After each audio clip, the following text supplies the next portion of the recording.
একমাত্র সৃষ্টিকর্তার নিচে সমস্ত সৃষ্টির উপরে কার অবস্থান? মানুষের অবস্থান। আর এই মানুষ যখন তার নিজের অবস্থান থেকে সরে যায়, তখন এই মানুষ সম্পর্কে আল্লাহ বলছেন তারা হয়ে যায় সমস্ত সৃষ্টির মধ্যে সবচেয়ে নিকৃষ্ট। আল্লাহ অন্য জায়গায় বলছেন যে কাল আনআম, চতুষ্পদ জন্তু, চার পাওয়ালা জানোয়ার, গরু, ছাগল, ভেড়া, বকরি, শূকর, কুকুর, বালহুম আদাল, এর চর কি নিকৃষ্ট। একদিকে মানুষকে যেমন সমস্ত সৃষ্টির উপরে স্থান দেওয়া হলো, অন্যদিকে মানুষকে সমস্ত সৃষ্টির নিচে নামায় দেওয়া হলো। তাইলে যারা চায় যে আমরা মানুষ হব, তারা মানুষ হতে পারবে, তাদের অবস্থান হবে সৃষ্টির মধ্যে সবার উপরে। আর যারা মানুষ হতে চায় না, তারা মানুষ হবে না, তারা তাদের অবস্থান থেকে সরে হিংস্র জীবজন্তুর চরণ নিচে নেমে যাবে।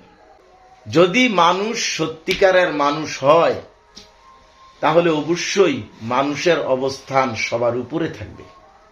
আর মানুষ যদি সত্যিকারের মানুষ না হয়, মানুষ রূপী মানুষ হয়, আদতে, স্বভাব চরিত্রে, গুণ বৈশিষ্ট্যে জীবজন্তুর অবস্থানে চলে যায়, তাহলে তার অবস্থান সবচেয়ে নিচে নেমে যাবে। তাহলে বলেন, আমরা কি মানুষ রূপী মানুষ হব না সত্যিকারের মানুষ হব? সত্যিকারের মানুষ। এই মানুষকে সত্যিকারের মানুষ হিসেবে প্রতিষ্ঠা করার জন্য, মানুষকে মানুষ হিসেবে গড়ে তোলার জন্যই মূলত আল্লাহ রাব্বুল আলামিন আল কোরআনুল কারীমকে এই রমজান মাসে নাজিল করা শুরু করেন। পরে ধারাবাহিকভাবে দীর্ঘ প্রায় 23 বছরে কমপ্লিট কোরআনটা আল্লাহ রসুল সাল্লাল্লাহু আলাইহি সাল্লামের মাধ্যমে নাজিল করা হয়েছে, দুনিয়া পাঠানো হয়েছে। কেন? হুদাল লিন্নাস, মানব জাতির হেদায়েতের জন্য। আসলে হেদায়েত মানে কি ভালো করে তো আমাদের বুঝতে হবে। এই কোরআন মানুষকে হেদায়েত করবে, এর মানে হলো মানুষকে মানুষ হিসেবে গড়ে তুলবে। কিভাবে? অবাইয়িনাতিম মিনাল হুদা ওয়াল ফুরকান। এই কোরআন তুলে ধরবে কোনটা সত্য আর কোনটা মিথ্যা। মিথ্যা আর সত্যের মধ্যে সুস্পষ্ট পার্থক্য নির্ণয় করবে এই কোরআন। তাহলে আপনি যা করতেছেন, যা বলতেছেন, যা ভাবতেছেন, যেদিকে যাচ্ছেন, সেটা সঠিক না ভুল, এটা ঠিক করার দায়িত্ব কার? আল কোরআন। তাহলে আল কোরআন যেটাকে সত্য বলছে, পৃথিবীর সকলেও যদি এটাকে মিথ্যা বলে, এটাই সত্য। আর আল কোরআন যেটাকে মিথ্যা বলছে, পৃথিবীর সকলেও যদি এটাকে কি বলে? সত্য বলে, সেটা মিথ্যা। এটা চূড়ান্ত। কি বলা হয়েছে? যা আল হক ওয়াজহাকাল বাতিল। আল্লাহ কোরআনকে নাজিল করছেন সত্য হিসেবে, মিথ্যাকে দূরীভূত করার জন্য, দূর করার জন্য। তাহলে এই আল কোরআন নাজিল হওয়ার আগ পর্যন্ত, এই আল কোরআনের সঠিক জ্ঞানটা, বুঝটা মানুষ ধারণ করার আগ পর্যন্ত, মানুষ যেখানে ছিল, যেখানে আছে, সেটা কোথায়? মিথ্যার মধ্যে। তাহলে আল কোরআন জানবেন, বুঝবেন, এরপরও আপনি মিথ্যার মধ্যে থাকবেন, অসম্ভব, এটা হতে পারে না। এই জন্য আমাদেরকে খুব ভালো করে বুঝতে হবে। এই আল কোরআন বুঝার জন্য আমি খুব সংক্ষেপে বলতেছি। আমাদেরকে আগে বুঝতে হবে আল কোরআনে আল্লাহ কি বলছেন। পুরা আল কোরআনকে গবেষণা করলে আমরা 3টা বিষয় খুঁজে পাই। প্রথম বিষয়টা হচ্ছে ঈমান, তারপরে দ্বিতীয় বিষয়টা কি? আমল, তৃতীয় বিষয়টা হলো আখলাক। তাহলে ঈমান, আমল, আখলাক, এই 3টা বিষয়ের উপরে আল কোরআন বিস্তারিত, পরিপূর্ণ, যথাযথ আলোচনা পেশ করছে। কেন? ইমানের বিষয় অনেকগুলো, একসাথে বললে বলতে হবে ইমানিয়াত। আমলের বিষয় অনেকগুলো, একসাথে বললে বলতে হবে কি আমালিয়াত। আর আখলাকের বিষয় অনেকগুলো, এই জন্য একসাথে বললে বলতে হবে কি আখলাকিয়াত। তাহলে ইমানিয়াত, আমালিয়াত ও আখলাকিয়াতের যে সামগ্রিক ব্যবস্থাপনা, এটাকেই বলা হয় ইসলাম। ইন্নাদ-দীনা ইনদাল্লাহিল ইসলাম, আল্লাহর নিকট একমাত্র দিন, জীবন ব্যবস্থা হচ্ছে কি ইসলাম। তাহলে এই যে ইসলাম আল্লাহ দিলেন, এই ইসলামের ভিতরে কয়টা বিষয় আছে? ঈমান, আমল, আখলাক। ঈমানটা থাকে কোথায়?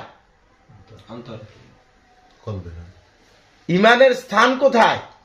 কলব। ঈমান কি? আমরা বলি না বিশ্বাস, তো বিশ্বাসটা কি দেখা যায় না অন্তরে স্থান দিতে হয়? তাহলে মানুষের চিন্তা, চেতনা এবং বিশ্বাস, যেটাকে আমরা বলে থাকি আরবি ভাষায় ঈমান ও আকীদা, এই ঈমান এবং আকীদাকে বিশুদ্ধ করার মাধ্যমেই একজন মানুষের আত্মাকে বিশুদ্ধ করা হয়। আর আমল, এটা কি অন্তরের ভিতরের বিষয় না, এটা দেহের অঙ্গ প্রত্যঙ্গের সাথে সম্পর্কিত। আপনি বলবেন, শুনবেন, হাঁটবেন, চলবেন, ধরবেন, করবেন, আপনার অঙ্গ প্রত্যঙ্গ দ্বারা যা সংগঠিত হয় তাকে কি বলে? আমল। তাহলে এই যে আমল, এই আমলগুলো আপনি করবেন আপনার দেহের মাধ্যমে। আপনি যদি সঠিক আমল করেন নেক আমল, যদি ভুল আমল করেন বদ আমল। তাহলে নেক আমলগুলো করার মাধ্যমে, বদ আমলগুলো বর্জনের মাধ্যমে একজন মানুষের বাহ্যিক যে দেহটা, এটা কি হয়? বিশুদ্ধ হয়। এই হাত মানুষ হত্যা করার জন্য না, মানুষকে রক্ষা করার জন্য। এই কান মন্দ কথা শোনার জন্য না, ভালো কথা শোনার জন্য। এই চোখ আল্লাহর সৃষ্টি জগৎকে দেখার জন্য, আইন অনুযায়ী দেখার জন্য, আইন বহির্ভূতভাবে দেখার জন্য। তাইলে ঈমান মানুষের আত্মাকে বিশুদ্ধ করে, আর নেক আমল মানুষের দেহকে কি করে? বিশুদ্ধ করে। আর আখলাক মানে চরিত্র, আর দুশ্চরিত্র বা বদ চরিত্র, এটা তো আখলাক বলে না। তাইলে চরিত্র এটা মানুষকে মানুষ হিসেবে প্রকাশ করে। যদি একটা মানুষের ভিতরে মানুষের চরিত্র থাকে, তাহলে তার কর্মকাণ্ডের মাধ্যমে প্রকাশিত হয় সে একজন মানুষ। আর তার চরিত্রটা যদি, মানে আখলাকটা যদি দুশ্চরিত্র হয়, তখন প্রকাশ ঘটে যে সে একটা অমানুষ। তাহলে ইসলাম কি করে? একজন মানুষের চিন্তা, চেতনা, বিশ্বাসকে বিশুদ্ধকরণের মাধ্যমে তার আত্মাকে বিশুদ্ধ করে, তার বাস্তব জীবনে নেক আমলের মাধ্যমে তার দেহটাকে বিশুদ্ধ করে, চরিত্র গঠনের মাধ্যমে তাকে একজন নির্ভেজাল খাঁটি মানুষ হিসেবে কি করে? গড়ে তোলে। তাহলে মানুষ সত্যিকারের মানুষ হলেই আল্লাহ তার প্রতি খুশি, সে দুনিয়ায় কল্যাণ পাবে, তার দ্বারা কোনো মানুষের ক্ষতি হবে না, মানুষের উপকার হবে, কল্যাণ হবে, সে দুনিয়ায় সুখে শান্তিতে বসবাস করতে পারবে, এবং এই ব্যক্তি আখেরাতে কোথায় যাবে? জান্নাতে যাবে। কারণ যারা জাহান্নামে যাবে তাদের সম্পর্কে আল্লাহ বলছেন, কি বলছেন? ওয়ালাকাদ যারানা লিজাহান্নামা কাসীরাম মিনাল জিন্নি ওয়াল ইনস। এখানে আল্লাহ পরিষ্কার বলতেছেন, আমি অবশ্যই বেশিরভাগ মানুষ এবং জিন দ্বারা জাহান্নামকে কি করব? পরিপূর্ণ করব। তাইলে জাহান্নাম যেই মানুষগুলো দ্বারা পরিপূর্ণ করা হবে, আল্লাহ তাদের সম্পর্কে বলছে তাদের কান আছে, শোনে না, চোখ আছে, দেখে না, অন্তর আছে, অনুধাবন করে না। এর মানে কি চোখ থাইকাও নাই, কান থাইকাও নাই, অন্তর থাইকাও নাই। এদের ব্যাপারে আল্লাহ বলছে কাল আনআম, এরা চতুষ্পদ জন্তু, বালহুম আদাল, এর চারও কি নিকৃষ্ট। তাহলে কি বোঝা গেল? জাহান্নামে কি মানুষ যাবে না মানুষ রূপী জানোয়ার যাবে? জানোয়ারের চারও নিকৃষ্টরা যাবে। বুঝতে পারছেন? একজন সত্যিকারের মানুষ জাহান্নামে যেতে পারে না। সত্যিকারের মানুষকে, যে ইমানদার, মোমেন, আমলদার, সৎকর্মশীল, চরিত্রবান। তাহলে ইমানদার, সৎকর্মশীল, চরিত্রবান একজন মানুষই সত্যিকারের মানুষ। আল্লাহ তার প্রতি সন্তুষ্ট। দুনিয়ায় শান্তি, আখেরাতে কোথায়? জান্নাত। তাহলে আমাদেরকে খুব ভালো করে এটা বুঝতে হবে, মানুষ কিভাবে অমানুষ হয় আর মানুষ কিভাবে মানুষ হয়। আমি শুধু এই কথাটাই বলবো। প্রাথমিক আলোচনা এখানেই শেষ করতে চাই এই কথার মাধ্যমে যে ঈমান মানুষের আত্মাকে বিশুদ্ধ করে, আর আমল মানুষের দেহকে বিশুদ্ধ করে, আর আখলাক মানুষের চরিত্রকে কি করে? বিশুদ্ধ করে। মানুষকে টোটাল তিনোটা মিলে কি করে একজন সত্যিকারের মানুষ হিসেবে গড়ে তোলে। কোনটা আগে? ঈমান আগে না আমল আগে? ঈমান ছাড়া আমল হবে? এখানে আলেম আছেন কয়েকজন, আলহামদুলিল্লাহ। ঈমান ছাড়া কি হবে না? আমল হবে না। ঈমান আগে। এখন আপনি আমল আগে না আখলাক আগে? আমল আগে। কেন আমল আগে?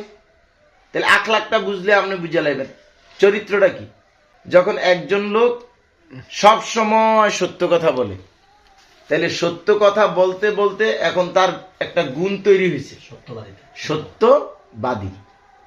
তাহলে সত্যবাদিতা হইল চরিত্র, আর সত্য বলা হইল আমল।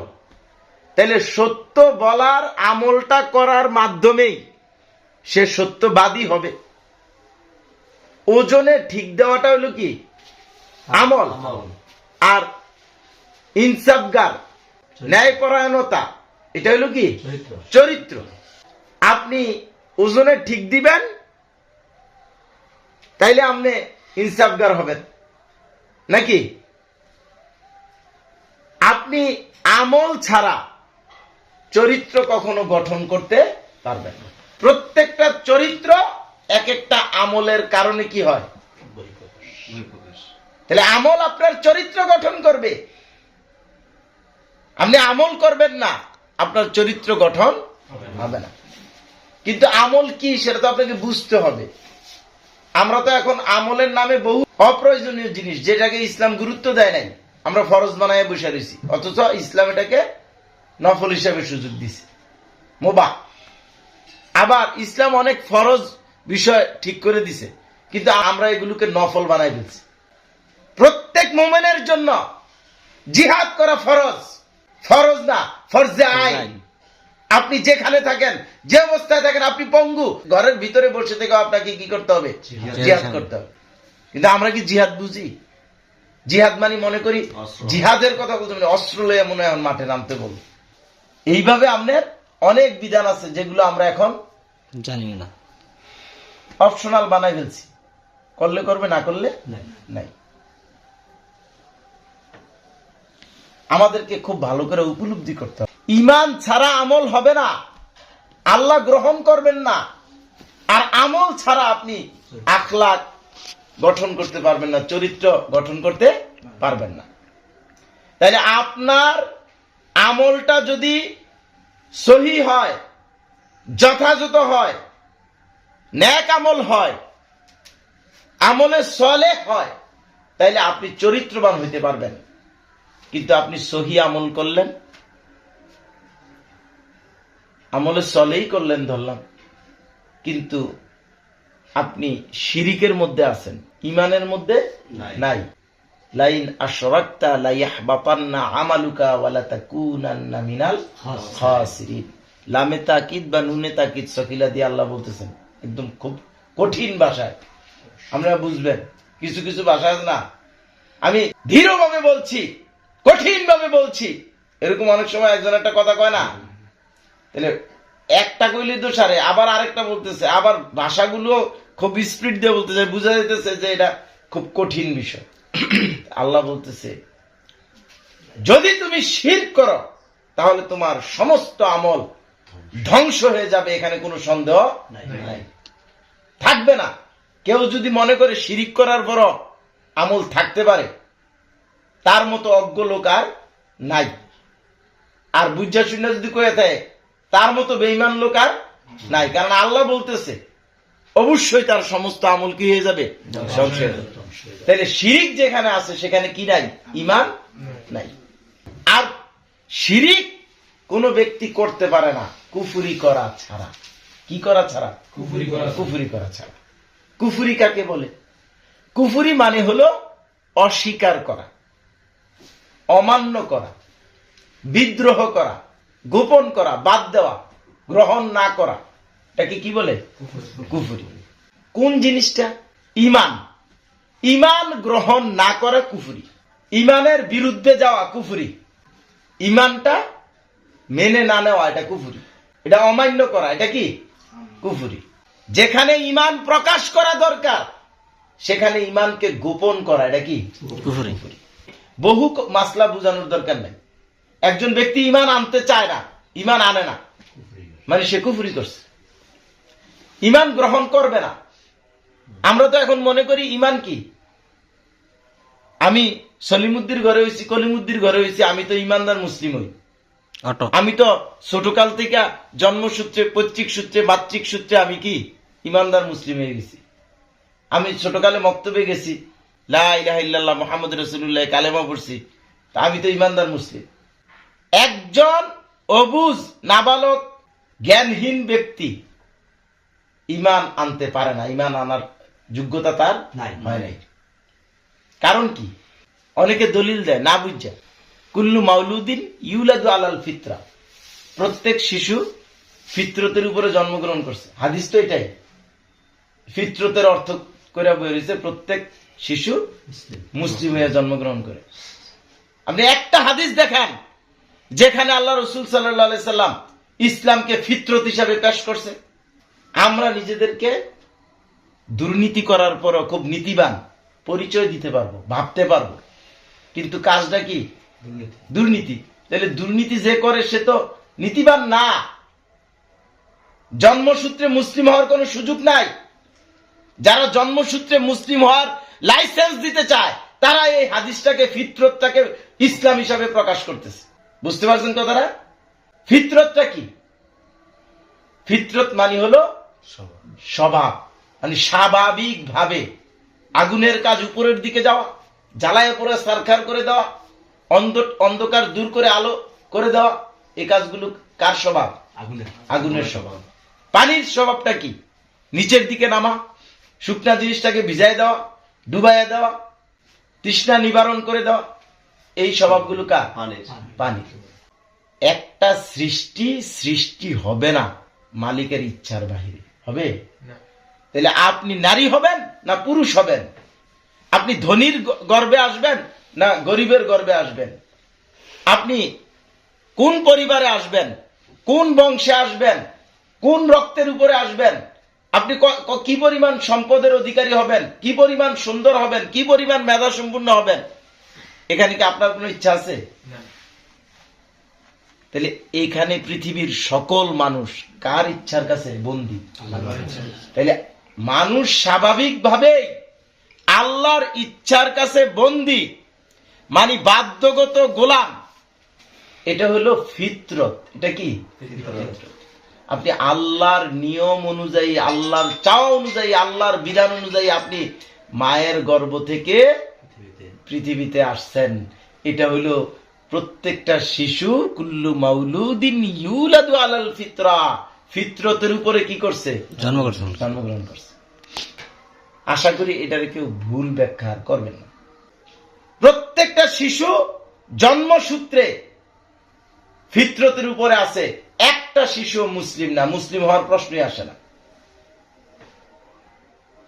মুসলিম মানে আত্মসমর্পণকারী, যে বুঝেই না কোনটা মানতে হবে, কোনটা অমান্য করতে হবে, কোনটার বিরুদ্ধে যেতে হবে, কোনটা গ্রহণ করতে হবে, সে কিভাবে আত্মসমর্পণ করবে?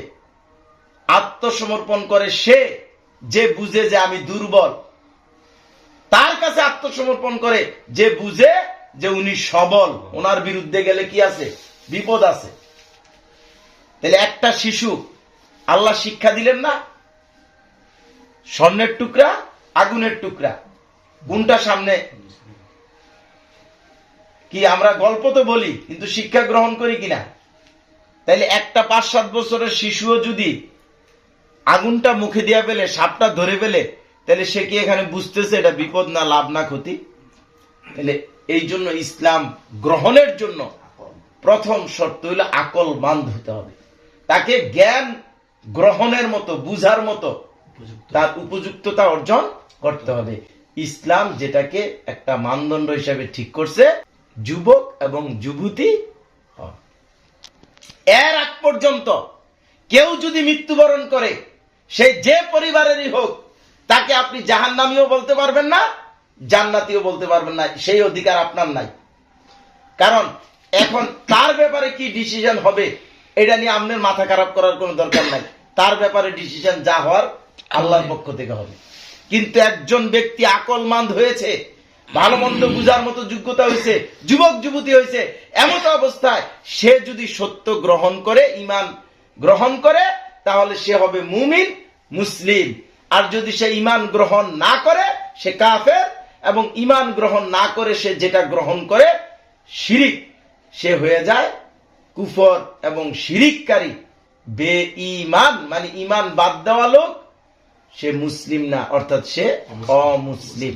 বেঈমান কিন্তু কোনো গালি না, অমুসলিম কোনো গালি না। আমরা অনেক সময় মনে করি কি, এই তে কাফের, তে অমুসলিম, তারা মনে গালি দিছে, এই বেঈমান। ঈমান নাই, বেঈমান, ইসলামের বাইরে, অমুসলিম। বুঝে আসছে কিনা? তাহলে কুফর এবং শিরিক যে করে, ঈমান তার ভিতরে নাই। আর ঈমান যার ভিতরে নাই, সে ইসলামের লোক না, ইসলামের বাইরের লোক। তাহলে আমরা পাইলাম ঈমান গ্রহণকারী মুসলিম একদল মানুষ, আর ঈমান গ্রহণ নাকারী, ইসলাম গ্রহণ নাকারী, অর্থাৎ কুফর এবং শিরিককারী, জাহিলিয়াত গ্রহণকারী, নাকি আরেক দল মানুষ। তাহলে কয় দল মানুষ পাওয়া গেল? আল্লাহ বলছেন মানুষ দুই দলে বিভক্ত। মানুষের দল কয়টা? দুইটা। কাসীরাম মিনাল জিন্নি ওয়াল ইনস, কাসীর বেশিরভাগ মানুষ কোথায় যাবে? জাহান্নামে যাবে, একদল মানুষ। আর অল্প সংখ্যক মানুষ সম্পর্কে আল্লাহ বলছেন যে অল্প সংখ্যক লোককে আমি অধিক সংখ্যক লোকের উপরে বিজয় দিই। অল্প সংখ্যক লোকই বুঝে, অল্প সংখ্যক লোকই আকল রাখে, অল্প সংখ্যক লোকই ঈমান গ্রহণ করে, শুকর মানে ঈমান গ্রহণ করছে মানে শুকরকারী, অল্প সংখ্যক লোকই সৎকর্মশীল, অল্প সংখ্যক লোকই যুগে যুগে নবী রাসূলদের সঙ্গী ছিলেন, অল্প সংখ্যক লোককে আল্লাহ অধিক সংখ্যক লোকের উপরে ইসলামী রাষ্ট্র খিলাফত দান করছেন, অল্প সংখ্যক লোকে জাহান্নাম থেকে বাইচা কোথায় যাবে? জান্নাতে যাবে। তাহলে অল্প সংখ্যক লোকের একদল মানুষ, আর অধিক সংখ্যক লোকের একদল মানুষ। আমরা কিন্তু মানুষ নিয়ে আলোচনা করতেছি, এটা ব্রেনে রাখতে হবে। কয় দল মানুষ? দুই দল। একদল মানুষ হইল ঈমান গ্রহণকারী মুসলিম, আরেক দল লোক ঈমান গ্রহণকারী না, মানে কাফের, শিরিক গ্রহণকারী মানে মুশরিক, ইসলামের বাইরে মানে জাহিলিয়াতের লোক। কয় দল লোক হইল? দুই দল। বুঝতে কষ্ট হয়েছে? দুই দল। আল্লাহ রাসূল সাল্লাল্লাহু আলাইহি ওয়াসাল্লাম অগ্রিম জানেন যে কি ঘটনা হইবে, আল্লাহ জানাই দিয়েছেন না। মানুষের ভিতরে প্রশ্ন এখন জাগবে, আপনি বলতেছেন দল দুইটা, এখন তো আমরা দেখতেছি আহলে হাদিস যারা সহিহ হাদিস মানে, তাদের ভিতরে 18টা দল হয়েছে। বর্তমানে কয়টা দল? 18টা। কিছু দল আছে যারা গণতন্ত্রের ইলেকশনে যোগদান করে, নির্বাচনের পক্ষে, বুঝছেন তো, তারা নির্বাচনে যায় বা নির্বাচনে যাওয়ার জন্য তাদের মুরিদদেরকে বলে। আবার কিছু লোক আছে যারা কিতালের পক্ষে, হ্যাঁ, তারা যায় বা ওইদিকে উৎসাহিত করে, যেমন জেএমবির শাহেখ আব্দুর রহমান আছিল না, এরকম আরো লোক আছে। আবার কিছু লোক আছে যারা গণতন্ত্রের বিপক্ষে, আবার উগ্রতা, জঙ্গিবাদ এটারও কি বিপক্ষে। তাহলে এইভাবে দেখা যাইতেছে তাদের ভিতরেই বহু দল। আবার হানাফিদের ভিতরে জামাত ইসলামী আছে, চরমনাই আছে, খেলাফত মজলিস আছে, কি দল কি একটা নয়? আবার ইসলামের নামে তো আছে, ইসলাম ছাড়াও যারা দল বানাইছে, আওয়ামী লীগ, বিএনপি, জামাত, জাতীয় পার্টি, ওইগুলোর ভিতরে তো মুসলিম পরিচয়দারীরা আছে, আছে না? আবার পীরদের মধ্যেও বহু দল আছে, শিয়া আছে, সুন্নি আছে, রাফিজি, খারিজি, মালিকি, হাম্বলি, নকশবন্দি, মুজাদ্দিদি, আলফেসানি, দেওয়ানবাগি, কাঠদিয়ানি, আটরশি, ভান্ডারি আছে কিনা? বুঝানোর জন্য বলতেছি। তাহলে এত দল হইল, অথচ কোরআন বলতেছে মানুষ দুই দলে বিভক্ত। আমাদের মনে এই প্রশ্ন জাগতে পারে না? আল্লাহ রাসূল সাল্লাল্লাহু আলাইহি ওয়াসাল্লাম তার উম্মতের জন্য সহজ করে দিয়েছেন, আগে অগ্রিম ব্যাখ্যা করে দিয়েছেন। কি বলছেন?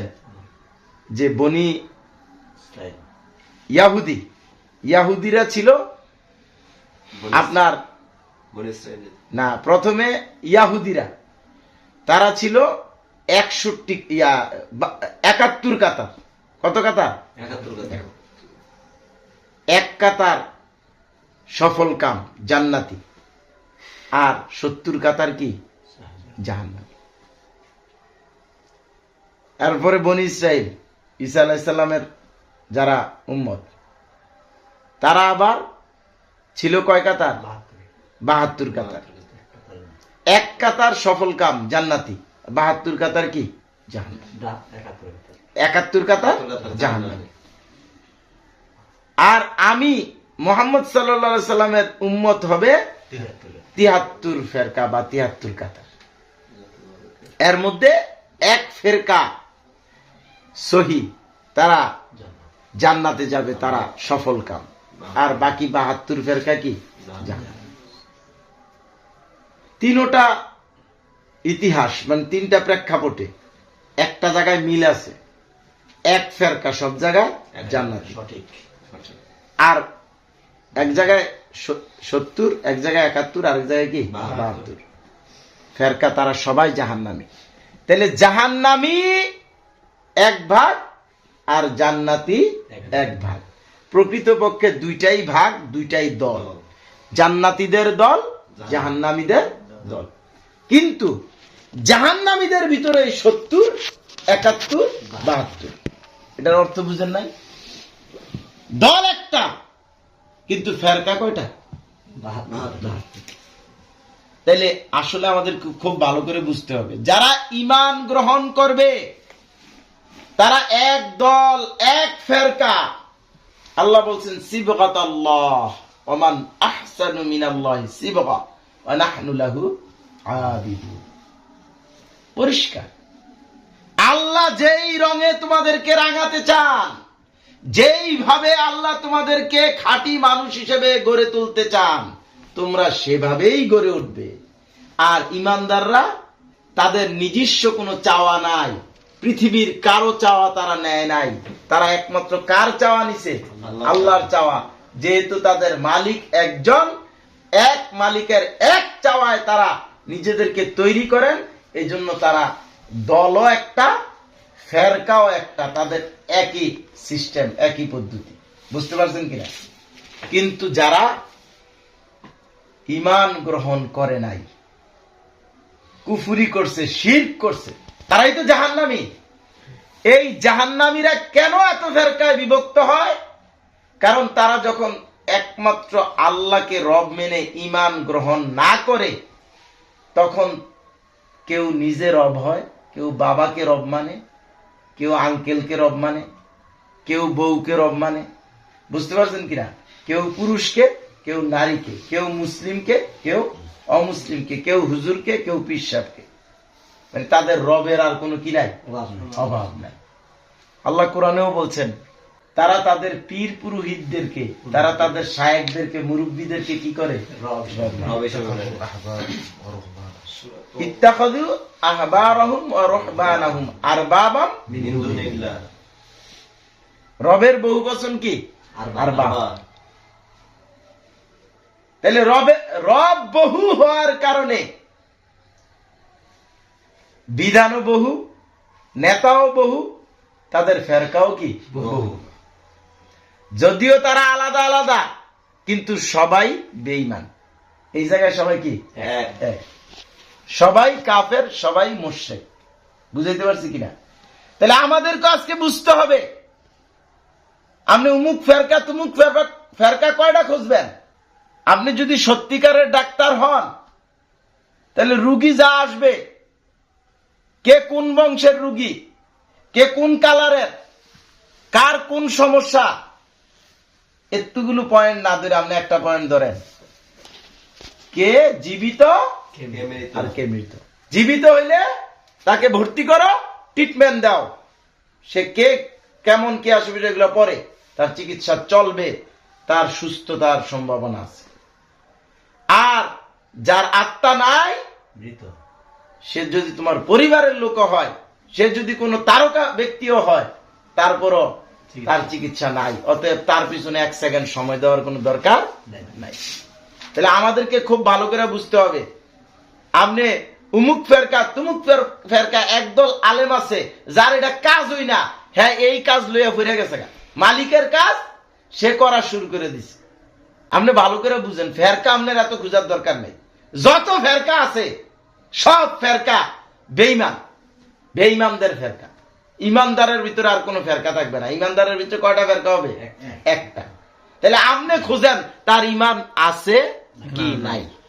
আমার আলোচনার মূল সারমর্ম এটাই, ইমান থাকলে সে সত্যিকারের মানুষ হবে, আর ইমান না থাকলে সে সত্যিকারের মানুষ হবে না। ইমান আনে কোথায়? দেহে না অন্তরে? অন্তরটা কি? আসল মানুষ। আমি বলছিলাম, কথাটা ভালো করে বুঝেন। মানুষ মানে কি বলে না? 3টা জিনিসের নাম মানুষ: আত্মা, দেহ, মনুষ্যত্ব। ওই যে আখলাক, এটারে অন্য ভাষায় বলা ইনসানিয়াত, মনুষ্যত্ব, মানবীয় গুণাবলী। একজন মানুষের ভিতরে আত্মা আছে, তার দেহটা আছে, কিন্তু মনুষ্যত্ব নাই। যেমন ফেরাউন, নমরুদ, আবু জাহেল, উতবা, সাইবা, আবুল আহাব, ওয়ালিদ বিন মুগিরা কিছুদিন আগে জুতা নিক্ষেপ করছে বুশের উপরে। কি কই মারছিল সাংবাদিকে? বুশ তুই কুত্তা।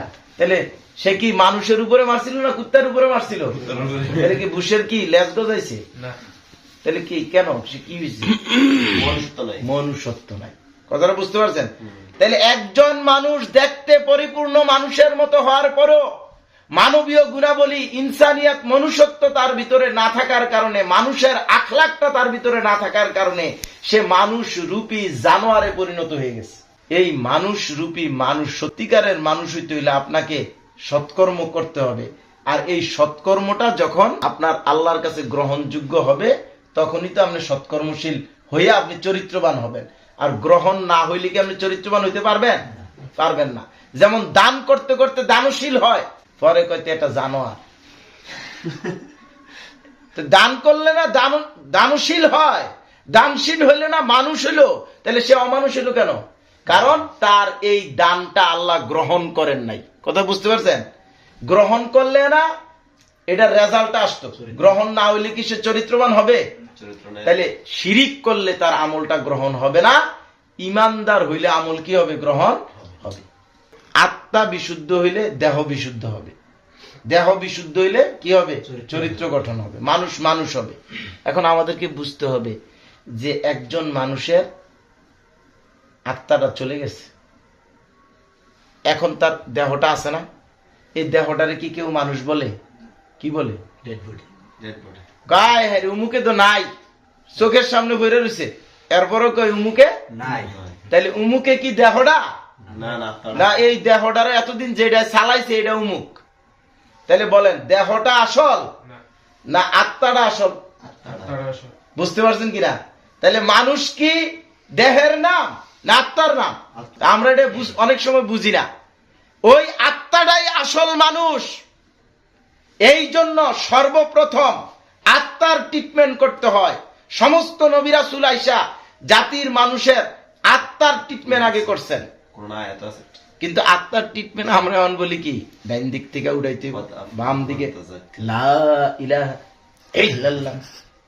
এই আত্মার ট্রিটমেন্টের জন্য যে সিস্টেমগুলো সমাজে চালু আছে, কোরআন হাদিস নবী রাসূলদের জীবনীর সাথে কোনো মিল নাই। পৃথিবীতে যত নবী রাসূল আসছে এর মধ্যে সর্বশেষ এবং সর্বশ্রেষ্ঠ নবী হচ্ছেন মুহাম্মদুর রাসূলুল্লাহ সাল্লাল্লাহু আলাইহি ওয়াসাল্লাম। এরপরে যারা ওলিয়া উলিয়া হবে বা আপনি মানুষের ভিতরে সবচেয়ে ভালো মানুষ বলবেন, ওই লোকগুলা কি আল্লাহর রসুলের অনুসারী ছিল না অনুসরণের বিপরীত ছিল? অনুসারী ছিল। রসুলের অনুসরণ ব্যতি রেখে কোন মানুষ অলি হইতে পারে না। এখন আমি শাহজালালকে মানি, ওই শাহজালাল যে শাহজালাল আল্লাহর রসুলের অনুসরণ করছে, আবু জাহেলের অনুসরণ করে নাই। আমি সেই খাজা মঈনুদ্দিন চিশতিকে মানি, যেই খাজা মঈনুদ্দিন চিশতি আল্লাহর রসুলের অনুসরণ করছে, আবু জাহেলের অনুসরণ করে নাই। কি হযরত, আমার কথা ঠিক আছে কিনা বলেন? আর আপনি যে শাহজালাল ইয়েমেনির কথা বলতেছেন, আপনি যে খাজা মঈনুদ্দিন চিশতির কথা বলতেছেন, আপনি যে শাহ আমানতের কথা বলতেছেন, তারা যদি রসুলের আদর্শের বিপরীত কোন আদর্শ লালন করে থাকে, পালন করে থাকে, তাহলে এমন পীর সাহেবদেরকে আমি মানি না। বলেন আমার কথা ভুল থাকলে। এগুলো নিয়ে আমি এখন কথা বলতে চাই না, আরেক দিকে চলে যেতেছে। আমি যে আলোচনা করতেছি সেটা শেষ করতে চাই। তাহলে কুফর এবং শিরিককারী হইলেই বুঝবেন ৭২ ফেরকার কোন একটা ফেরকায় আছে। এখন আপনার উমুক ফেরকা তুমুক ফেরকা নাম দেওয়া, টাইটেল দেওয়ার দরকার নাই। ওই ৭২ ফেরকার কোন এক ফেরকায় আছে, হক ফেরকায় নাই। মুমিনদের, ইমানদার মুসলিমদের দল ভুক্ত যে ফেরকা, ওই যেই ফেরকা সফল কাম, সেই ফেরকার মধ্যে তারা নাই। এটা হলো এক কথায় দলিল শেষ। তাহলে এখন আমাদেরকে খুব ভালো করে বুঝার জন্য আমি একটা উদাহরণ দিতেছি। সবার উপরে কে? আল্লাহ। সবার উপরে কে? আল্লাহ। আল্লাহু আকবার। সবচেয়ে বড়, সহজ বাংলাটা কি? সবচেয়ে বড় কে? আল্লাহ। মানে সবার চেয়ে বড়, সবার উপরে, সবার সেরা কে? গোটা সৃষ্টি জগৎ আর এর উপরে কে? আল্লাহ। বুঝতে পারছেন? এখন আল্লাহ তো সৃষ্টির স্রষ্টা, সৃষ্টিকর্তা, বিশ্ব জগতের মালিক, সমস্ত সৃষ্টির মালিক। এখন এই গোলাম যা আছে, সৃষ্টি যা আছে, এই সমস্ত সৃষ্টির মধ্যে সবার উপরে, সমস্ত সৃষ্টির মধ্যে, সমস্ত গোলামদের মধ্যে সবার উপরে মানুষ। সবার উপরে কে? আল্লাহ মানুষকে স্বাধীনতা দিচ্ছেন পরীক্ষা করে দেখার জন্য। মানুষ চাইলে তারা তাদের অবস্থানে থাকতে পারে, সবার উপরে থাকতে পারে। আবার তারা চাইলে তাদের অবস্থান থেকে সরে যেতে পারে। সইরা কই যাইব? হয়তো যাইব উপরে, না হয় যাইব নিচে। এখান থেকে সরলে ধর এই জায়গায় থাকতে পারবে না, এখান থেকে সরে গেল, তাহলে হয়তো যাবে উপরে, না হয় যাবে কি নিচে। তাহলে কেন তারা এখানে চাইলে থাকতে পারে, চাইলে সইরা উপরে বা নিচে যাইতে পারে? কারণ তাদেরকে স্বাধীনতা দেওয়া হয়েছে। কেন? পরীক্ষা করে দেখার জন্য। আল্লাহ দেখতে চান অবাধ্য হওয়ার সুযোগ থাকার পরেও কেউ অবাধ্য না হয়ে বাধ্য হয়। সুযোগ থাকার পরেও যারা অবাধ্য না হয়ে বাধ্য হয়, আল্লাহ তাদের প্রতি খুশি হন। খুশি হইয়া তাদেরকে দুনিয়ার জীবনে প্রশান্ত হৃদয় দান করেন, শান্তি দেন। না খাইয়া থাকলেও তাদের কোনো আফসোস নাই, হায় হুতাশ নাই, অস্থিরতা নাই, টেনশন নাই। এটা আমি বলি নাই, আল্লাহ বলছেন। বাস্তবে আমি চলতে যাই দেখছি, আলহামদুলিল্লাহ। আর যারা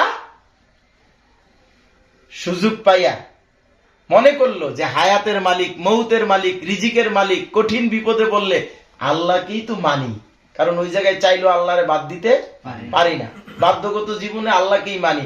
অতএব আমার পরিবারে, আমার সমাজে, আমার রাষ্ট্রে, আমার অফিসে, আদালতে, আমার স্বাধীন জীবনটাকে পরিচালনা করতে যায়, আমার জান এবং মাল ব্যবহার করতে যায় আল্লাহ যে আমাকে একটু সুযোগ দিলেন, আমি চাইলে আল্লাহকে মালিক মেনে আল্লাহর বিধান দিয়ে আল্লাহর রসুলের তরিকায় জীবন যাপন করে আল্লাহকে খুশি করে আমি দুনিয়ায় শান্তি আখেরাতে জান্নাতে যেতে পারি। আবার চাইলে আল্লাহকে মালিক বাদ দিয়ে আল্লাহর অবাধ্য হয়ে কুফর করে শিরিক করে নিজে মালিক হয়ে অথবা অন্য কোনো মানুষকে মালিক মাইনা মানুষের বিধান দিয়া মানুষের আইনের নেতা আবু জাহেলের তরিকায় দুনিয়ায় আযাব গজব আর আখেরাতে জাহান্নামে যাইতে পারি। এই যে আল্লাহ সুযোগটা দিলেন, এই সুযোগটা পাইয়া যা আল্লাহর স্বাধীন ক্ষেত্রে আর টাই নাই না লাভ নাই। এন আমার যেমনি মনে চায় যা মনে চায় আমি তাই করবো। হালাল হারাম বুঝি না, ভালো মন্দ বুঝি না, ন্যায় ইনসাফ বুঝি না। আমার কথা বুঝতেছেন কিনা? এই যে দুই দিকে যাওয়া যায় না, এই সুযোগটা পাইয়া যারা সুযোগের সদ্ব্যবহার করলো, চাইলে আল্লাহর অবাধ্য হতে পারি, কিন্তু অবাধ্য হয়ে আমি আল্লাহকে অসন্তুষ্ট করে দুনিয়া এবং আখেরাতের জীবনকে ধ্বংস করব না। আমি আল্লাহকেই মালিক মানব, আল্লাহর বিধানের আনুগত্য করব, আল্লাহর মনোনীত নেতা আল্লাহ রসুল সাল্লাল্লাহু আলাইহি সাল্লামের শর্তহীন আনুগত্য করব, দুনিয়ায় কল্যাণ শান্তি আখেরাতে জান্নাত লাভ করব। এই সুযোগটারে যারা সঠিকভাবে গ্রহণ করলো, এটা কি আল্লাহ জোর করে করাইছে না সে ইচ্ছা করে করছে? এই যে ইচ্ছা করে সেটা করলো, এটা তার নিজের কৃত কর্ম। তার এই কৃত কর্মের উপরে আল্লাহ সন্তুষ্ট হইয়া তার গুনাহগাতা মাফ করে দিবেন, দুনিয়ায় শান্তি দিবেন, আখেরাতে জান্নাত দিবেন। আর যারা এই সুযোগ পাইয়া আল্লাহকে মালিক মানবে না, মানে কুফরি করবে, নিজে মালিক হবে অথবা অন্য কোনো মানুষকে মালিক মানবে, শিরিক করবে, তখন নিজের মন মতো অথবা অন্য কোনো মানুষের বানানো বিধানের আনুগত্য করবে, মানে দাসত্ব করবে, আনুগত্য করবে, গোলামি করবে। নিজে আবু জাহেল হবে অথবা অন্য কোনো আবু জাহেলের আনুগত্য স্বীকার করবে। আল্লাহ অসন্তুষ্ট হবেন, দুনিয়ায় আযাব গজব অশান্তির মধ্যে কাটতে হবে, আর আখেরাতে যাইতে হবে কোথায়? এখন আমি উদাহরণ দিতেছি, সবার উপরে কে? আল্লাহ। আর সমস্ত সৃষ্টির উপরে কে? মানুষ। তাহলে আল্লাহর নিচে সমস্ত সৃষ্টির উপরে কে? মানুষ। এই মানুষ স্বাধীনতা পেয়ে, ধরেন 100 জন মানুষ আল্লাহ পৃথিবীতে পাঠাইলেন, বুঝানোর জন্য বলতেছি। 100 জনের ভিতরে 100 জনই তো স্বাধীন। স্বাধীনতা পাইয়া 90 জন লোক সিদ্ধান্ত নিল আমরা আল্লাহকে মালিক মানব না। তাহলে যেই 90 জন লোক আল্লাহকে মালিক অমান্য করলো, তারা কি করলো? কুফরি করলো, আল্লাহকে মালিক হিসেবে গ্রহণ করলো না। আর 10 জন ব্যক্তি বাদ দিতে পারে, কিন্তু বাদ দিব না, আল্লাহকে আমরা মালিক মানব, আল্লাহকে মালিক মেনে নিল। তাহলে যারা আল্লাহকে মালিক মেনে নিল তারা কার গোলাম হইল? আল্লাহর গোলাম হওয়ার কারণে সমস্ত সৃষ্টির উপরে আল্লাহর নিচে তাদের সঠিক অবস্থানে তারা রইল। কয়জন? 10 জন। আর 90 জন যখন আল্লাহকে মালিক বাদ দিল, এখন তাদের মালিক লাগবে না। এখন এই 90 জনের মধ্য থেকে 10 জন নিজেরা মালিক দাবি করলো। এখন যারা মালিক দাবি করছে তারা কি এখন মালিকের গোলাম হয়েছে না নিজেরা মালিক হয়েছে? নিজেরা মালিক। তাহলে নিজেরা মালিক হইলে তারা কি মালিক ছিল না গোলাম ছিল? গোলাম ছিল। তাহলে গোলাম যখন গোলামের জায়গা থেকে সরে মালিকের জায়গা দখল করলো, অর্থাৎ শিরিক করলো, তারা একদিকে আল্লাহকে মালিক বাদ দিয়ে কুফরি করলো, আরেকদিকে তারা নিজেরা মালিক দাবি করে কি করলো? শিরিক করলো। তখন তারা তাদের অবস্থানে আছে না তাদের অবস্থান থেকে সইরা তারা মালিকের অবস্থান গ্রহণ করছে? বুঝতে পারছেন? এটা কয়জন? 10 জন। এখন বাকি রইল কতজন? 80 জন। ওই 80 জন আল্লাহকে তো মালিক মেনে নেয় নাই। এখন আল্লাহ ছাড়া কি আর কোনো মালিক আছে? তারা নিজেরাও মালিক দাবি করে নাই। এখন তারা খুঁজতে খুঁজতে যায় পাইল 10 জন মালিক আছে। আসল মালিক না ভুয়া মালিক? তারা কি আসলে মালিক না গোলাম? তাহলে 10 জন গোলাম যারা মালিকের আসন দখল করছে, দাবি করছে, এই অবৈধ মিথ্যা 10 জন মালিককে মালিক মানা ছাড়া তাদের আর উপায় নাই। কারণ তারা নিজেরাও তো মালিক দাবি করে নাই, আর আসল মালিককেও তারা মালিক মেনে নেয় নাই। এখন তারা ওই 10 জনকে মালিক মানছে। এখন তারা গোলাম হইছে, কিন্তু মালিকের না গোলামের? তাহলে যারা গোলামের গোলাম হয় তারা কি মালিকের গোলামের যে অবস্থান এই জায়গায় আছে না এর চেয়ে নিচে নামছে? বুঝতে পারছেন কিনা? যারা মালিক দাবি করছে তারা উপরে উঠছে, আর যারা গোলাম হইছে কিন্তু মালিকের না গোলামের, তারা কি করছে? নিচে নামছে। এখন আমাদেরকে মিলাইতে হবে। এই 90 জনই খারাপ, কিন্তু এই 90 জনের মধ্যে 80 জন হইল আল্লাহকে রব বাদ দিয়া কুফরি করছে, আর ফেরাউন নিজেকে রব দাবি করছে। ওই 10 জনের মধ্যে একজনকে ফেরাউনকে রব মানছে, তাইলে শিরিক করছে। তারা হইল কাফের, মুশরিক, বেঈমান, অমুসলিম। বুঝতে পারছেন তো? তাদের অবস্থান কোরআন বলছে চতুষ্পদ জন্তু। বুঝতে পারছেন? তারা 4 পাওয়ালা জানোয়ার। আর বাকি হইল কয়জন? 10 জন না? যারা ফেরাউন হইল তারা কি করছে? আল্লাহকে রব বাদ দিছে, কুফরি করছে, নিজেরা রবের আসন দখল করছে, শিরিক করছে। এখন এই যে তারা নিজেরা রবের আসন দখল করলো, শিরিক তো করলো, কিন্তু পাশাপাশি তারা তাগুত হয়েছে। তারা কি হয়েছে? তাগুত। তারা হয়েছে শুধু কাফের, মুশরিক, ফেরাউনের অনুসারীরা। আর ফেরাউন কাফের, মুশরিক, তাগুত। আল্লাহ বলছেন ইযহাব ইলা ফিরআউন, হে মুসা আপনি ফেরাউনের কাছে যান, ইন্নাহু তাগা, কেননা সে তাগুত হয়ে গেছে, চূড়ান্ত সীমা লঙ্ঘন করছে। তাদের ব্যাপারে আল্লাহ বলছেন, এই ফেরাউন মার্কা লোকদের ব্যাপারে আল্লাহ বলছেন যারা নিজেরা রব দাবি করে, বালহুম আদাল, তারা চতুষ্পদ জন্তুর চেয়ে আরো কি নিকৃষ্ট। আমি আমার আলোচনার শেষ পর্যায়ে বলতে চাই যে আজকে বাংলাদেশ সহ সারা বিশ্বের মানুষগুলো হয়তো ওই 10 জনের অবস্থানে আছে, না হয় ওই যে 90 জনের মধ্যে যে 10 জন, এই 10 জনের অবস্থানে আছে, না হয় 80 জনের অবস্থানে আছে। এখন 90 জন, 10 আর 80 তারা কিন্তু একদল। 10 আর 80 এই কোন দিক দিয়ে একদল? এই 90 জন লোকই কুফরকারী, শিরিককারী, বেঈমান, অমুসলিম। এই জায়গায় তারা একদল নেই। আর ওই 10 জন তারা শুকরকারী, তারা কি মুমিন, সৎকর্মশীল, তারা এক ফেরকা, একদল। এখন এই বিশ্ববাসী কোথায় আছে? এই বিশ্বে মুসলিম আছে, অমুসলিম আছে, ইসলামী দল আছে, অনিসলামী দল আছে, আলেম ওলামা পীর মাশায়েখ আছে, আবার আম সাধারণ লোক আছে। আমরা কিভাবে মাপব কে কোন ফেরকা? একজন তাদের দলে আমাদের যোগ দেওয়ার দরকার নেই, ফেরকা খোঁজার দরকার নেই। আমরা খুঁজবো কোন দলে আছে। সহজ, তারা জান্নাতীদের দলে না জাহান্নামীদের দলে, অর্থাৎ ঈমান গ্রহণকারী মুসলিম না কুফর শিরিককারী অমুসলিম জাহেল। আমাদের এটা খুঁজতে হবে। আজকে বাংলাদেশ সহ বিশ্বের প্রতিটি রাষ্ট্রে মানুষ তাদের পরিবার, সমাজ এবং রাষ্ট্র গঠন করতে যায়, পরিচালনা করতে যায়, অর্থাৎ স্বাধীন জীবনে যেই জায়গায় মানুষকে আল্লাহ কি দিচ্ছেন? স্বাধীনতা দিচ্ছেন। এই স্বাধীন জীবনে আইসা মানুষ যে পরিবার গঠন করছে, সমাজ গঠন করছে, রাষ্ট্র গঠন করছে, এই পরিবার, সমাজ এবং রাষ্ট্রের দিকে তাকাইলে আমরা দেখতে পাই যে বিশ্বের মানুষগুলো আজকে মানুষকে মালিক মেনে বসে আছে।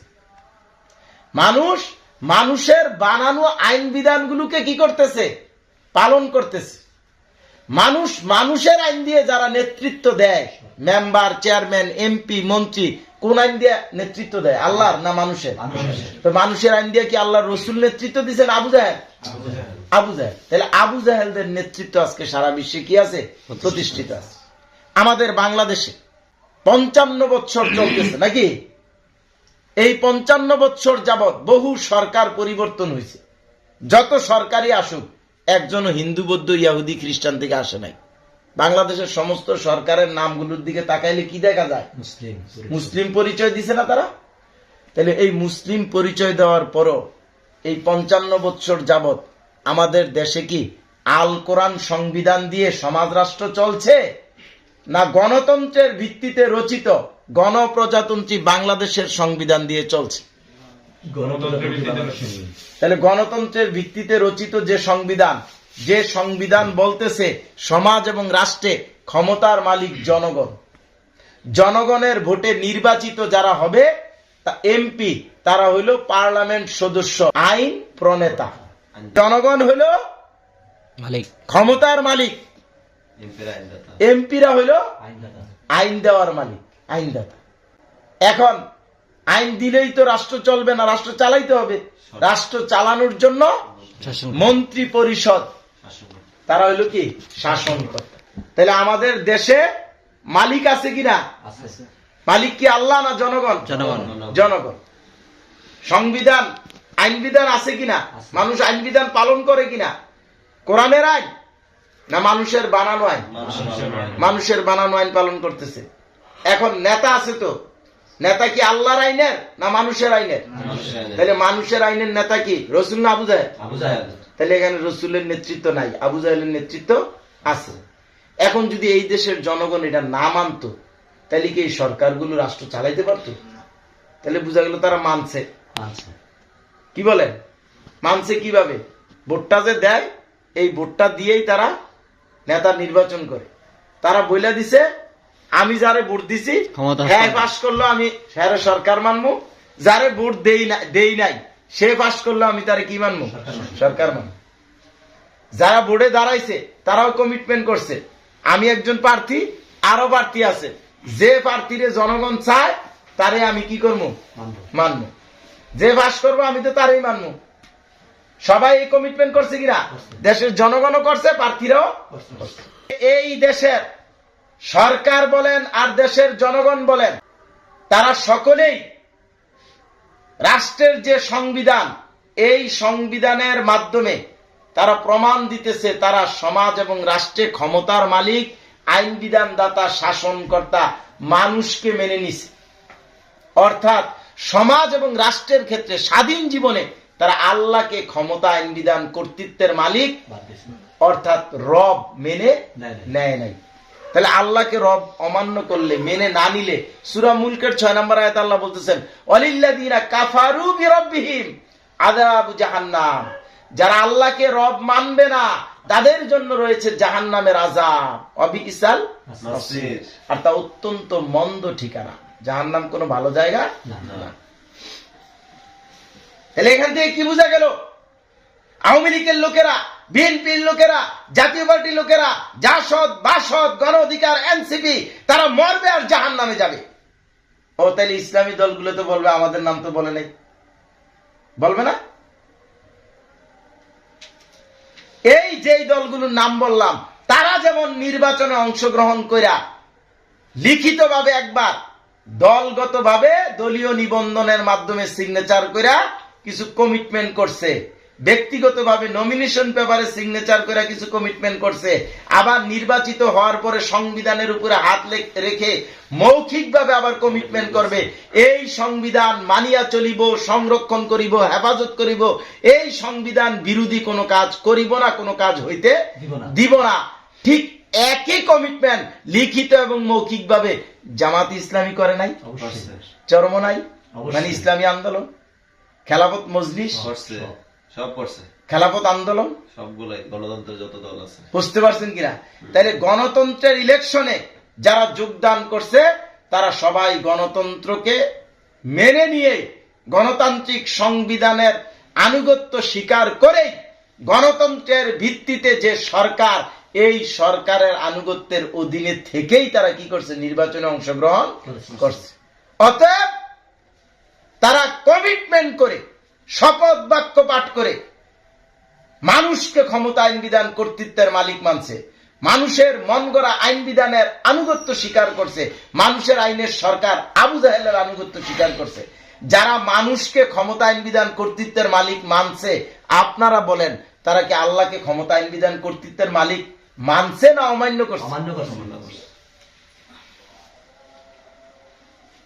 কারণ আপনাকে যখন বলা হয় আপনার রুগী তো মারা গেছে, তখন কি আপনি বলেন রুগী জীবিত আছে কিনা স্যার? মারা গেছে মানে কি নাই?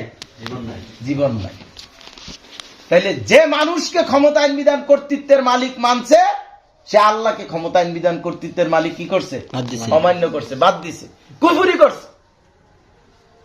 আবার এই লোকগুলাই ইসলামী যে দলগুলো ইসলামের অধীনে যারা আছে দাবি করতেছে, পরিচয় দিতেছে মুসলিম, এই লোকগুলো আবার মসজিদ, মাদ্রাসা, মক্তব, খানকা, ধর্মীয় কিছু আচার অনুষ্ঠানে জিকির আজকারে সুবহানাল্লাহ, আলহামদুলিল্লাহ, মিষ্টি খাওয়া আছে না এরকম, হাদিয়া তোফা নেওয়া, এইসব জায়গায় এসে কি করে? আল্লাহকে ক্ষমতার মালিক মানে। এই জন্য হক হালালের চিন্তা করে আল্লাহর বিধান পালন করার কি করে? চেষ্টা করে। এবং জীবনে এক ওয়াক্ত নামাজ পড়লেও ঘুষখোর হোক, সুদখোর হোক, জিনাকারী হোক, রসুলের তরিকায় নামাজটা পড়ার চেষ্টা করে। তাহলে আল্লাহকে মালিক মানে, আল্লাহর বিধানের আনুগত্য করে, আল্লাহর রসুলের অনুকরণ করে, করার চেষ্টা করে ধর্মীয় জীবনে মুসলিম উম্মা। কিন্তু স্বাধীন জীবন, সমাজ এবং রাষ্ট্র গুরুত্বপূর্ণ জায়গা, এখানে আল্লাহকে সার্বভৌম আইন বিধান কর্তৃত্বের মালিক বাদ দিয়ে আল্লাহর আইন বিধানের আনুগত্য স্বীকার না করে, আল্লাহ রসুলের শর্তহীন আনুগত্য স্বীকার না করে কুফুরি করে এই জায়গাটা তো খালি রাখে নাই।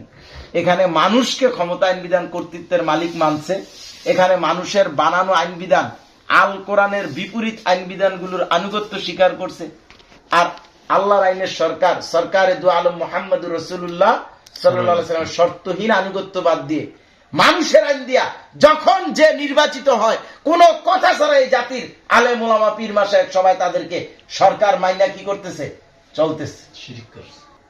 আবার কেউ কেউ কোরআন হাদিসের মিসইউজ করে ভুল দলিল দিয়া রাষ্ট্রের সরকার মানতে হবে, ভোট দেওয়াই আমানত। রাষ্ট্রের আইন মানা কি ফরজ। তাহলে আপনার এই ওয়াজ অনুযায়ী আল্লাহর রসুল ফরজ তরককারী ছিল, কারণ আল্লাহর রসুল তো আবু জাহেলের অমান্য করছে। আল্লাহর রসুল তো আবু জাহেলের রাষ্ট্রের যে সংবিধান আছে এটাকে অমান্য করছে। হুসাইন রাদিয়াল্লাহু তাআলা তো এজিদের শাসনামলে সংবিধান এবং তার নেতৃত্বকে কি করছে? অমান্য করছে। তাহলে তারা কি ফরজ তরককারী ছিল? এগুলো হইল রবের আসন দখলকারী লোক।